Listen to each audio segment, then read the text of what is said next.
And what is going on, everyone? Welcome to another edition of Houston Texans football. I am one part of your show, Ruben Calavillo, the two man next to me, Mr. Harley from the lead at the lead underscore Houston. You can find him on YouTube. He does a fantastic job covering this Houston Texans team. And then we have from the H Town Rundown, my boy AD, a fantastic job covering this Houston Texans team. Watch his film nights, man. I think all of Texans Twitter, tunes in and watches that, man. Fantastic job. Well, boys, you know why we're here. Okay. What happened? I thought you wanted us to speak. I was like, Oh yeah, oh no, I'm sorry. I thought Hey, y'all he just got said fuck stuck. us, Harley. Go ahead. I thought y'all got stuck. I was like, Hey, I didn't know what was going on there. I love it. How you Comment doing? section, man. Make sure y'all drive the like button up, man. We doing our thing over here. We trying to do as much as we can for y'all. Minus stressings today. Yeah, man. Shout out to Stretchins. He is a father, so boo. No. right. Fuck the kid, man, Made him sound old right there. right. But I feel FTK. it's coming for us, boys. It's FTK. gonna come for us sooner rather than later. But first of all, one more time, how you doing, Harley? I'm doing great, man. It's it's a football Friday, and we're only a few days away before the Houston Texans take a hold of the AFC South Division. I can't wait. AD, how you feeling, man? I miss you. I'm feeling great on this glorious Friday, man. Feeling Oh. great. Ready for the Houston Texans to stomp out the Colts, put them out to the pasture. Don't want to hear from them again. Don't want to hear from them again. The Houston Texans have already won the first matchup going all the way back to week 1. Stephon Diggs, 2 tutties in that game. Joe Mixon, 159 yards on the ground. AD, I start with you. One of the biggest stories heading into this game, this Houston Texan offensive line.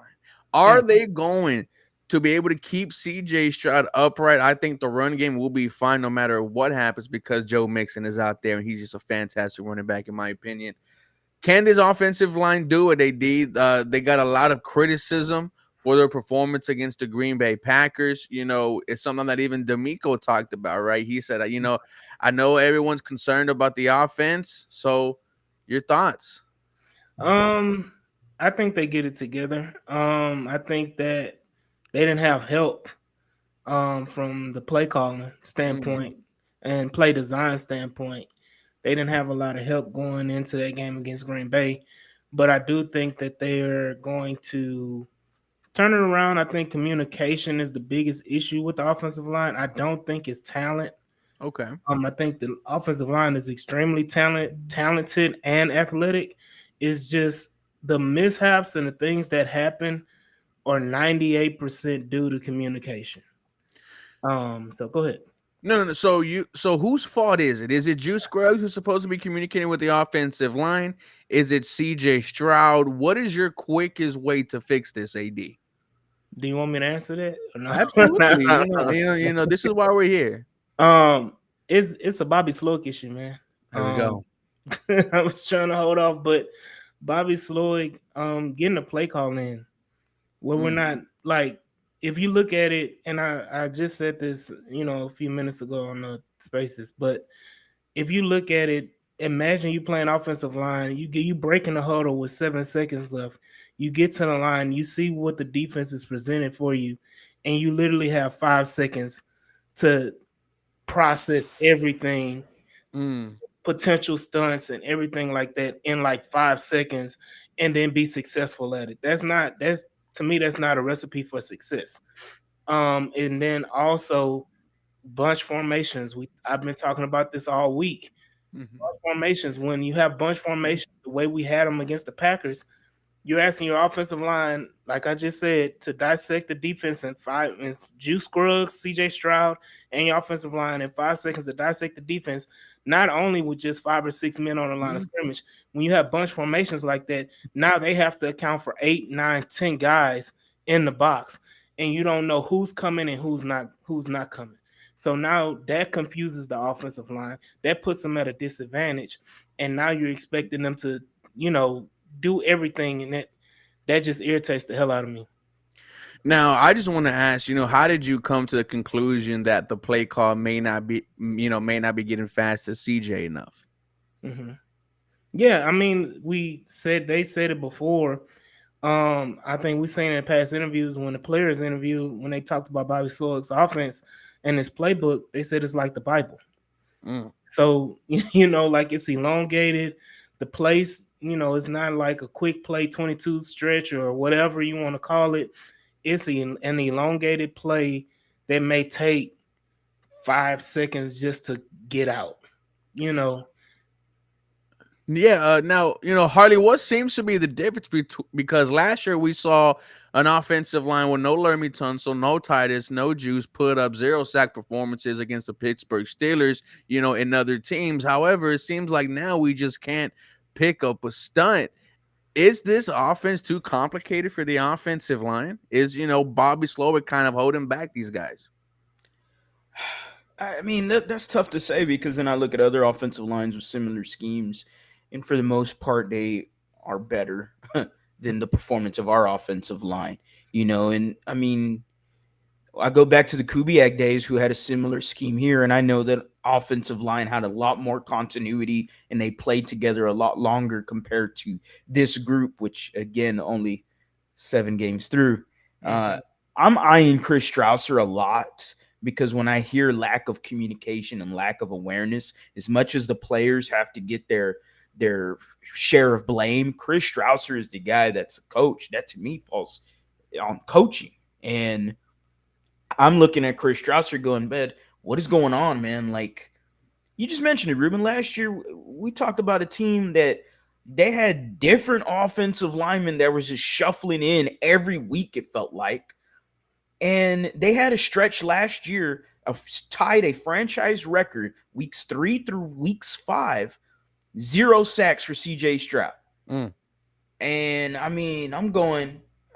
One of those games was the Steelers defense with T.J. Watt and Alex Highsmith, and that's where I'm like, man, what's going on? What is the like? Is everyone regressed? Like, is Laramie Tunsil regressed? Go ahead, AD. I see you. Yeah, no, so He's ready, boy. He's ready. yeah, right. Could it be that because of all the interchanging parts that they had to dumb it down?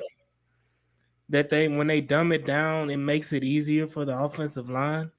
Well, let's Like, go back to that. like let's go back Hell. to dumbing it down and not making it as complicated. Like you had so many explosive plays on dumbed down plays. Why are you trying to be so exotic when with this offense? Like I said it before, we have a Maserati and Bobby Slowick is driving at 40 miles an hour. Mm. Won't top it up. That's the top speed is 40 miles an hour and you got a Maserati. So like what are we I'm doing off with the this Maybach. offense? Right? That's pretty good, AD.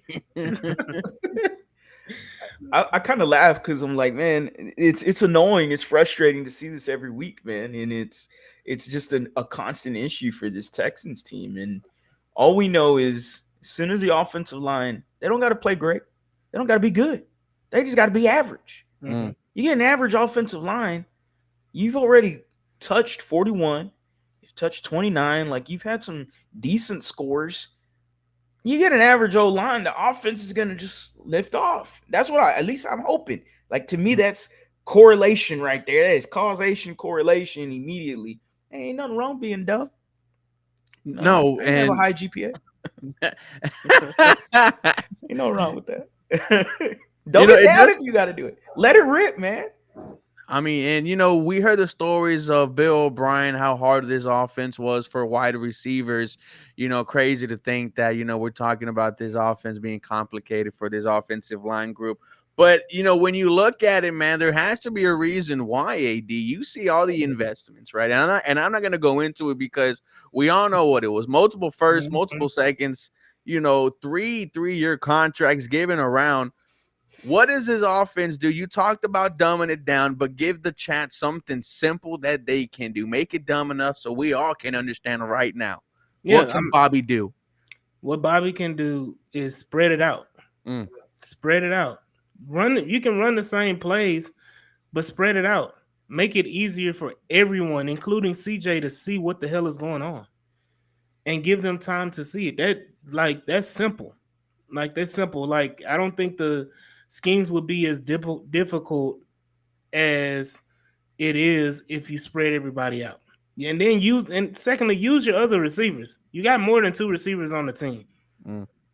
Like just those type of things, like be more productive. Because I think what he's trying to do is to quote unquote help the offensive line, but you're putting everybody, including CJ Diggs, Tank, everybody at a detriment, including the offensive line by running those bunch formations. But definitely dumb it down. Say, hey, slide protection left, slide protection right on this play. Like simple, not making it complicated where you half slide here, half slide there. Oh, everybody's sliding but the tackle. Oh, we've seen that on the all 22 film. Like there's plays where the whole right side of the offensive line is sliding except Larry Thompson. And then the opposite. You see everybody sliding except tights. Or you sit up here and you saying, oh, I want a tight end to block a free runner, an edge rusher, and I'm expecting him to do that. Just kind of get out of the dumbassness of it all. Yeah, in marketing they had this acronym KISS, right? Keep it short and simple. Mm-hmm. Harley, we've seen, Bobby Slowick understand that he is getting some criticism, and he was asked a lot of questions about the offense from multiple reporters. Could this be a bounce back game from Bobby Slowick? Do you think he has something to prove? This was a guy who was getting head coaching interviews in the off season, and so far into this season, absolutely not. I don't know who would want to offer Bobby Slowick a job after the first couple of months of the season, but does he have an opportunity to redeem himself, man? I mean, they're at home. They perform better at home, the offensive line Undefeated. at least. And so I think the Houston Texans are going to have a bounce back performance. But I also think that, hey, you were a guy that was, yes, got some head coaching interviews and stuff, and sure, he didn't get a head coaching job, whether or not you want to believe it was poor interviews or it was just he wanted to stay in Houston. We'll A pay never bump? know. We'll never really know the full story. We all kind of assumed that it was some poor interviews by Bobby Slowick. He's a little boring at the podium sometimes. Maybe that's what it is. But ultimately, man, like, you got to know that with the hype around this offseason, hey, man, your job is not it is not reserved. Like, it is just Gerard you're just Johnson. filling it in day by day, man. Like, it's kind of like, hey, you got to figure this out or you're out. And this tree, this Kubiak Shanahan tree, it ain't limited to just Bobby Slowick. Like, there is many other people. If they want to grab someone else from the tree, there is many other people that have an offensive mind that is out there currently that have connections to D'Amico and connections to Shanahan and Kubiak that they could go for. Or if they want to step outside the box and go differently and say, you know what? Let's play more to the strengths of the offensive line a little bit, and let's play more to the strengths of this team, and let's see, maybe they want to try something different. I don't really see that happen with D'Amico, considering Kubiak never really did that, and a lot of the other guys never have done that really either. I'm grasping for straws to even think of an example there, but Bobby Slowick has to know that if this, oh man, knock on wood, right? But if you get this performance from the offensive line again at home, the Boo Bird's going to come out. Mm-hmm. And it definitely feels like CJ and D'Amico don't like getting embarrassed at home, especially at home. It feels like they haven't really said that, but they've implied, hey, we need the crowd there. Hey, we need them loud. Hey, we need them live. We're going to be here, and that happens. Oh man, I would expect a change to happen immediately on a Monday or Tuesday. Yeah. I wonder how long until Mr. Gerard Johnson gets involved. And, this was something that Locked On has talked about. Shout out to them. you know, Gerard has been with CJ all the way back in high school since the Elite 11. If anyone knows, Yeah. what works for CJ, it is quarterback coach Gerard Johnson. Hey, and he was someone who was getting interviews for an OC job as Yeah. well. So that just goes to show what other teams thought about Gerard Johnson. Harley, like you don't have to go outside. You have the guy right there. True, true. AD. You Mhm. know, should we start seeing some Gerard Johnson sightings? Um, as much as I want to say yes, um, hometown Unfortunate. guy, Aggie Gig'em, Yeah. it is it is hard for me to say in the middle of a season to give a guy who's never called to play in his life opportunity to call it. True. It's true. Um, especially when you're trying to make a Super Bowl run. Now, could you do something similar to what the Jets did, where you keep Bobby and you take away the Mm, play calling true. duties, and then you give him? I know we're talking about Gerard, but there's a guy called Bill Lazor Yep. who's an experienced former offensive coordinator that's in that room. Do you give him an opportunity to call plays and see what the offense looks like? We're talking about going to the playoffs. We're talking about a Super Bowl run, and then we're talking about switching, our play callers. But I think he's warranted, man, because when we heard about a five-headed monster, we have seen anything but that. Uh, Moving on from this offense, right? We spent almost 16 minutes on the offense, but hey, it's one of the big keys to this game. Yeah. Harley, your confidence in number 28, Joe Mixon, last time against Indianapolis Colts, 159 yards, a touchdown. He's had three 100-yard rush performances for this Houston Texan offense. Was your only offense last week against Green Bay. Your confidence level in him, can he repeat his week one performance? Hell yeah. I Ooh, mean, that's just DeForest Buckner's coming back for the Colts. Didn't he play the first week? he did. Mhm. Oh, Jonathan Taylor. didn't he play the first week? 50 yards. Mm-hmm. Huh. Now I know the defense isn't the same as week one's. I get that. I get we got a lot of injuries. Neville Hewitt's strength is against the run. Mm-hmm. And he had himself a game and a half. Just seems like him and Jake Hansen just seem to be scheduled one way. We're gonna play 120%, and it might be good, it might be bad, but you're gonna get 120% out of I us. love it. Like, Yeah. and I just think that's how they're scheduled. Joe Mixon. I mean, come on, man. Buck 59 week one. This offensive line has shown that they could do it in the run game.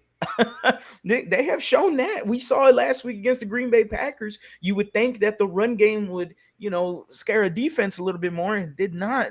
Maybe some predictability there by the offensive play calling, but who knows? Joe Mixon overall, though, I got a ton of confidence in him, man. What he has shown so far this year in the Houston Texans jersey, I was kind of like, it's a wait and see for me. I Mm-hmm. think he was going to be good. I didn't know he was going to be great like this. And that's Yeah. where I'm going.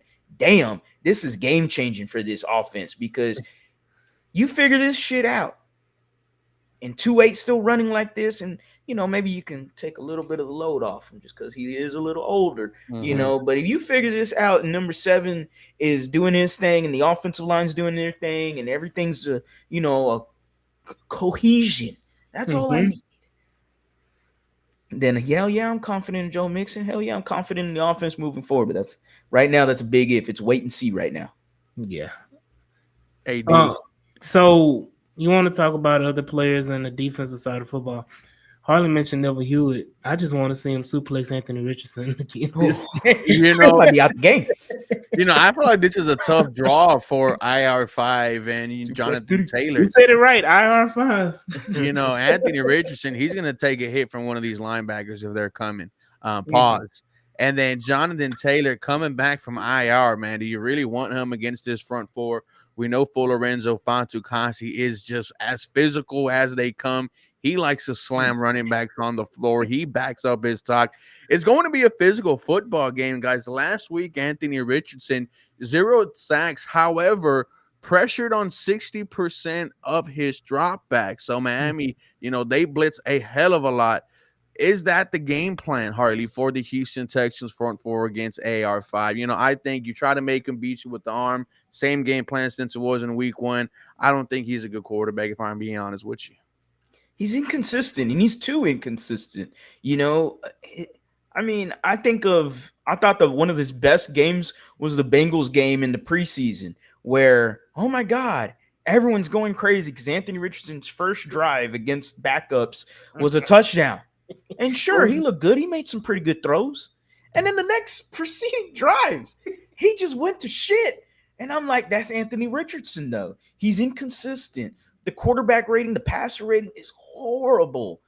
But then you look at week one against us, and you get a pretty good Anthony Richardson that game. I mean, I'm not going to lie. So, it is what it is there, but Anthony Richardson has to play better for the Colts if they're going to even sniff a W. So there was a stat that the Colts fans, they've been active all week. I guess whenever you mention the Colts game versus the Texans, they just start to try to invade Texans Twitter. There was a stat from one of the Colts fans. They said Anthony Richardson hasn't thrown over 50% in the game since he's been a starter in the NFL. Not even ours in week one? Yeah. No, I think he was at like 48, 49, right at 50%. He hasn't thrown over 50%. So it is, quarterback rating last game was 59. Against the Bears was 39. 41 against the Packers. He had 101 against us, but you take those three gigantic plays away. What is this quarterback rating after that? So it's like, I mean, average right now quarterback rating is 60. So he's not a good quarterback. It's something that I said when pre-draft. I don't believe in Anthony Richardson. Anthony Richardson only played 1 year in college, barely played that. Anthony Richardson is a freak athlete. He can run fast. He can jump high. He can bomb the ball far. But that's about it. He's inaccurate as hell. He can't throw, a quick out route. He can't throw an out route to save his life. So, like, all of these things, all my homies hate Jake Zeller. Oh my god! If you know, you know that AFC South Warzone Facebook chat is, it's ridiculous. But I'm sorry, AD, to cut you off. So, looking at his QBR versus Houston is just a 43.2. Completion percentage versus Houston, like I said, is a 47.7, and that's in all the games that he's played against Houston. Are you blitzing him 50% of the time? Yeah. What is he? He's not going to beat you over the top. He can't. I don't know. We said that he can't get it there.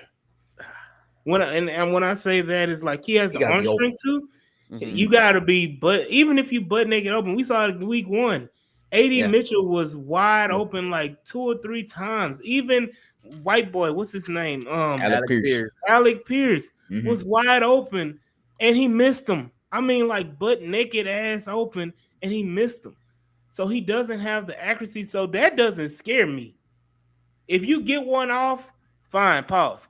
But you're not about to. You can't do it consistently. So I'm not scared. Like I'm going to blitz you. I'm going to be in your face all game. I'm going to bring the pressure. And the way their offensive line has been playing, honestly, you don't even have to blitz. You can just bring 4 or 5, and you're going to get to Anthony Richardson. Sounds like us. Yeah. Well, hey, if you got 8 on the line, you only got 5. Killed the mood right there, but I know, right? We're gonna have a mid off on the O-line. I'm sorry about that, boys. I'm not worried about Michael Pittman Jr. Derek Stingley has completely shut him down. I don't think he's had more than 60 yards against the Houston Texans in the last couple of matchups. Ain't no team worried about no goddamn Michael Pittman. I think Josh Downs is a problem. Their slot wide receiver. I think this might be the key matchup for the offense, as well as a hobbled Jonathan Taylor. Harley, we have potentially Henry TuaTua coming back. He is questionable for the game. Kamari Lassiter is expected to go. No Azeez Al-Shaair. So It will be Neville Hewitt, I hope, alongside of Henry Tuo. Harley, we also got Devin White to talk about, man. I know AD feels some type of way. You see that stink face. We'll let him talk about Devin White, but your thoughts on Josh Downs and Jonathan Taylor, Harley. Okay, I thought we were going defense. Whatever. Josh Downs, yeah, Josh Downs is an explosive wide receiver. To me, their best wide receiver. I'm just not a big fan of Michael Pittman Jr. I don't know really what he does for the team. Yeah, he's got consistent hands, good for him. But I mean, there's no defensive coordinator in NFL that goes, "Oh, boys, strap them up. We gotta make sure we're game plan for Michael Pittman Jr. this week." Ain't no one saying that, man. They saying that for Josh Downs, and hell, they'll say that for the 1 to 2 plays of Alec Pierce. Like, I ain't worried about no Michael Pittman Jr. Hell, man, I might. I was gonna say something, but you know what? I might not stretch it that far. I ain't gonna stretch it that far. I was gonna say D'Angelo Russell, Michael Pittman might just do some work, but All you right, know all what? That right. might be stretching the truth a little. I might stretch a lie out right there. I ain't gonna lie with you. Russell Michael getting Pittman better cooked. than that. Michael Pittman better than that. And then JT, I mean, we know JT's a bad dude. I mean, I'll give him his respect when it's due. He's a bad dude. But, hey, man, I want to see what the Texans defense can do. You mentioned Henry T coming back. Hopefully he's ready to go on Sunday. I know he practiced today, didn't practice yesterday, practiced the day before. So we're looking at, 2 out of the last 3 days he is practicing. So we'll see what's going on Sunday. I'm sure they're going to reevaluate it and see what happens. He'd probably be a game time decision. Overall, though, I'm pretty happy with how Neville Hewitt and Jake Hansen performed. I'm hoping for another good performance from both of them linebackers. Maybe I was a little too cautious in the last game, and they played out of their minds for me. And then the signing of Devin White, I think I'm going to share the same sentiments here with AD. I'm just not a big fan of Devin White. I like that he's 26. That's cool. But, I said it in my video. D'Amico can make any linebacker work. Devin White going to test that sentence right there. Like, Devin White is going to test that sentence. I'm not expecting a whole lot. My expectations are very low. There's a reason why the Eagles let him walk. Oh yeah. Especially, like, I understand he got beat out in training camp or whatever, but the way the Eagles have had injuries, the way the Eagles have been playing, there was opportunities for him to play, and they just said, you know what, you got it. You can go ahead and go home. The Buccaneers didn't want to keep him. So that's a lot of worry for me. That's first off. Second of all, he hasn't been the same player. People want to reference that game against us. Then they show the highlights, and I'm like, there's nothing like spectacular that he did in that game. He just played average linebacker play, and that was probably his best game of the season in Tampa. And that was just like average play. So he doesn't have the speed he used to have, because that was part of his stick, is that he can fly around sideline to sideline. He can't do that anymore. I don't know what happened. I can't recall his injury history, whatever it is. He's been healthy, man. Yeah, he just doesn't. It just isn't there anymore. I think people get excited, and I say this for a lot of Houston Texans fans. They get excited for names that they know rather than players that can play. Give me a guy that can play that I have no clue what his name is, rather than a guy who has a name that can't play. I mean, that's how we felt about Mario Edwards Jr. and Lorenzo Fatukasi, Yeah, who? So exactly what we were saying when we signed him. Like, who is this guy? I don't really know him, but they're playing their asses off, right? So I want those type of guys. I want the lunch pail type of guys. There's he doesn't play special teams. He's a diva. He does. That's crazy to say as a linebacker, you're a diva that you don't want to play or refuse to play special teams. That's another reason why Philly let him go, because you're a backup. As a backup linebacker, you're expected to play special teams. I'll be damned if I have a backup linebacker that's not on my punt return or kickoff team or anything like that. Like, I'll be damned. Delshon Phillips is our 5th linebacker. You see him out there every making plays. play. Yep. And then, go further. Jake Hansen, before he became a player on the field. Thank you, Dominic. Um, but before he got on the field to play, he was in all the special teams, special team rooms. So it's just something that you have to do, like a backup running back. That's why Cam Akers was, as much as people had hope for Cam Akers, it wasn't going to work when Joe Mixon came back because Cam Akers doesn't play special teams. Nope. Like your backup running backs, your backup linebackers, your backup safeties and corners, those are your special teams guys. And if you don't have guys that can play special teams and they choose not to, that's when you're in bad situations. So Devin White, if I said this earlier, I don't know if I tweeted it out or not, but if D'Amico Ryans can make Devin White a player again, he is going to be the greatest linebacker coach of all time. Of all time. I Okay. was I was watching Landry Locker and Cody Stutes' Yeah. stream, and they had Brooks Cabina on, who now covers Yeah. the Philadelphia Eagles, and he brought up the fact that there's no kind of character issues, wrong from his point of view about Devin White. That over there, what seemed to be the issue was he relied more on his athleticism to Yeah. make the play instead of him knowing what to do. The fact that he's 26 years old, I think, is the only thing that kind of is like a little just piece of shining gold right there, right? If we chip, is it going to keep on becoming gold? But if it is D'Amico, I mean, we have the trust that he could do it. Henry Noah went from Henry to a Tua, in just No, one no, off. no, no. You're not giving D'Amico that credit. Hey, You're hey. not giving D'Amico that credit. You give it to me. You give it to me. Well, we're gonna Okay. give it to you one more time. So we need you to, to say Devin White's name some kind of type of crazy way. I don't. I said it in my video. I don't think he's gonna start any games for this Houston Texans team. I just, I think it was kind of a safety valve for how much longer Azeez out. Shahir might be out if there's any other potential injuries that happens. Knock on wood. We still don't know what the hell's gonna happen. Christian Harris. Very interesting signing. You hope that D'Amico, sprinkles some of his dust on this game. Moving back and Harley. I first want to talk about our rookie safety because I keep on going back and looking at his 3 interceptions. I think the Houston Texans might have found something, right? I see some odds slowly creeping up on BetUS defensive rookie of the year. Kalen Bullock's first INT was against Anthony Richardson in week 1 in the end zone. Your thoughts on the rookie, how he's been so far, and does he potentially, does lightning strike twice? Does he get one against AR5, who can give you one at any given moment?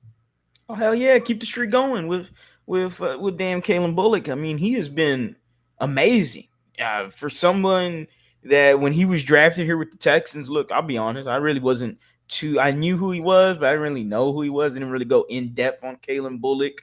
I kind of was like, oh, okay, this is a guy that I remember could play that free safety role in bad tackling. Like that's the only thing I could remember from Kalen Bullock. And since he's been here, I mean, the tackling hasn't been that bad. And he's playing that free high safety center fielder kind of role that D'Amico Ryans really loves. San Francisco 49ers defenses really, really love that center field, that free safety. And Kalen Bullock plays it to perfection. And hey, man, continue making turnovers. That is something the Texans defense has been lacking, was creating turnovers. They had 3 in the last game. Patriots game, they had some more turnovers. So, hey, man, keep it going. Kalen Bullock is having himself a year and a half. I love it because that just tells me, oh, okay, we got something here at free safety. All I got to really worry about is the rest of the secondary, filling in some depth pieces, filling in slot cornerback. But yeah, it is what it is there. I'll figure it out as we go along. But right now, I am very excited about what Kalen Bullock is bringing for the Texans. AD, I don't know if we want Dom going to these Texans games because, like I just brought up, No. he's 0-11 at games that he goes to, and he's going to the Jets game and he's going to the Lions game right this season. Let me say this, Dominic, stay your ass out the stadium. stay your ass wherever you tailgate and stay there. Do not step foot in the stadium. We do not need the bad juju. Because I'm That's telling you right crazy now. though, bro. 0 and Oh man. 11. Mm. Look, I told Larry and Stafford. I told Larry and Stafford because he went to the Minnesota Vikings game. Said he was tweeting out, "Oh, I may go to Green Bay." No, you sit your ass right there. Don't you dare. Don't you dare go out there. Nah, I don't need none of that bad juju, man. Nah, damn it. AD, I go back to you. No Nico Collins this time against the Indianapolis Colts. Which one of these pass catchers steps up? Is it Stephon Diggs? Is it Tank Dell? Also, the Colts are, giving up a 80 plus rating to opposing tight ends, but we heard this story last week against the Green Bay Packers. However, they were giving up a 90 plus rating to opposing tight ends. One of these guys needs to step up for CJ Stroud. Who is it going to be? Um, honestly, I mean, it's gotta Look at be. the eye roll he's doing. It gotta be Stephon at this point because I mean Tank is just Tank. I don't know what's going on, but it's a mental thing with Tank. And again, we saw the tight ends cased over and Dalton Schultz have two big catches at the beginning of the Packers game. Then they went MIA after that. So hopefully that isn't a trend that you get them started and then you never go back to them. So we'll see. But definitely, I think Stephon Diggs is a guy that's going to abuse the Colts and make his name known. And he may see his first 100-yard game. Oh, oh, I like that, Harley. Because before we go, and I'll get one to AD, then go back to Harley at the end. Harley, the Houston Texans will win if Damn. Offensive line plays an average game. oh, Hell, man, I'll make it simpler than that. Show up. There it is. It's really what it is, man. We continue to point the gun at our foot, and we just having fun at it. But all you got to do is you can keep the gun pointed at your foot. Mm-hmm. Just put it on safety. That's all I ask. That's all I ask. You keep pointing at your foot. Just put it on safety. That's all I ask. Minor improvements. That's all I want in this game. Just show some signs of improvement and something to make us fans feel better about, as long as we get the W, of course, for the following week. All right. And real quick on Tank Dell. Go ahead. Oh, no one agrees with me. I'm just not worried for Tank Dell. I really not. I think the first 4 weeks we strayed away from the conversation that Tank Dell was misutilized. And that is something that I harped on a lot in the first 4 weeks. They used him as a gadget player. They used him as an end-around guy, bubble screen, wide receiver screen. And I got just upset with it because Tank Dell showed you and proved to you last year he could be an X wide receiver. The pre-draft conversations, all it was, oh, he's just a gadget guy. He's just a gadget guy. Height, weight combo's not good. But hey, man, I didn't say it. I was so hype about that, bro. And I understand, man. I think people are more upset about Tank Dell right now because he dropped a touchdown pass in Green Bay. And I look at it and I go, man, that was in the first quarter. Okay, that wasn't the fourth quarter, 12 seconds left, and he dropped the touchdown. Like, just because he dropped that touchdown didn't mean we lost the game. Like, y'all just turned the game over. Y'all turned the game off as soon as he dropped it. We lost by 2. We lost by 2, Harley. We lost by 2. How many points is the difference in a touchdown and a field goal? That's awesome. I appreciate that. How about 86 passing yards of CJ Stroud? How about he performed better too? Oh, but then we got to go to the offensive line not blocking. It's a whole kind of mess, man. Come on. I'm not giving a lot of heat for Tank Dell. I understand he dropped the goose egg this previous week, but Patriots game, 7 catches, 57 yards and a touchdown. Nobody had too much of a problem. Oh, but that was the New England Patriots. But nobody said nothing when we dropped 40 on their ass. That's all I got to say about Tank Dell. I'm expecting a good game from him. The Houston Texans will win if? I'm similar to Harley. CJ Stroud wakes up and says his prayers. That's it. Score prediction, AD. That's Because it. vitamins to say this prayer. Score prediction. I'm going 30 burger. I'm going 34-17, man. 34-17. Wow. I mean, if that happens, wow, I'll be surprised. I would say, hey man, this offense came to play. I had it 24-17. I don't think Indy's gonna put that much points on the board. I think the Houston Texans will be able to capitalize off of a turnover. But ladies and gentlemen, we haven't done this all year. Harley, Hey, now is Harley, well, hold up. he didn't get his score prediction. Oh, well, I was going to get it right now. I was going to say, I need some hype words from Mr. Harley Dugan because we haven't seen it all year. We have Yes, you do. 124 people in the chat. Before he starts going off, guys, let's like it up. We're getting the what chance going.